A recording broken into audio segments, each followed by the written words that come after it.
નમસ્કાર મિત્રો, વિડીયોમાં તમારું સ્વાગત છે। જી હા મિત્રો, અત્યારે હાલ મોટા અને મહત્વના સમાચાર સામે આવી રહ્યા છે। તો મિત્રો, સમાચારમાં વાત કરીએ તો વડોદરા શહેરમાંથી ફરી એક વખત ચોંકાવનારો કિસ્સો સામે આવ્યો છે, જ્યાં કહેવામાં આવતો સામાજિક કાર્યકર્તા અને ભાજપ કાર્યકર્તા અગાઉ કોર્પોરેશનની ચૂંટણી લડી ચૂકેલો વિલ્સન સોલંકી હવે ગંભીર દુષ્કર્મના કેસમાં ફસાયો છે। સાણી પોલીસ સ્ટેશનના પીડિતા યુક્તે ફરિયાદ નોંધાવતા પોલીસ આરોપી વિલ્સન સોલંકીની ધરપકડ કરી છે।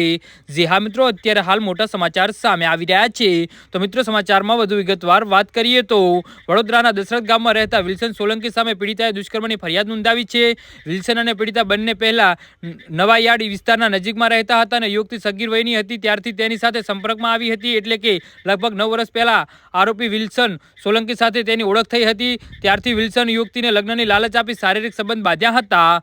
જી હા મિત્રો, અત્યારે હાલ મોટા સમાચાર સામે આવી રહ્યા છે। તો મિત્રો, સમાચારમાં વધુ વિગતવાર વાત કરીએ તો આ ઘટનાથી વધતી થઈ પીડિતાએ યુવતીને પોતાની સાથે વિશ્વાસઘાત થયો હોવાનું જણાવતા આખરે પોતાને મૌન તોડ્યું અને સાણી પોલીસ સ્ટેશનમાં વિલ્સન સોલંકી વિરુદ્ધ ફરિયાદ નોંધાવી હતી। સાણી પોલીસે આરોપી વિલ્સનની ધરપકડ કરી આગળની કાર્યવાહી શરૂ કરતા તેને મેડિકલ ટેસ્ટ માટે સયાજી હોસ્પિટલમાં લાવવામાં આવ્યો હતો।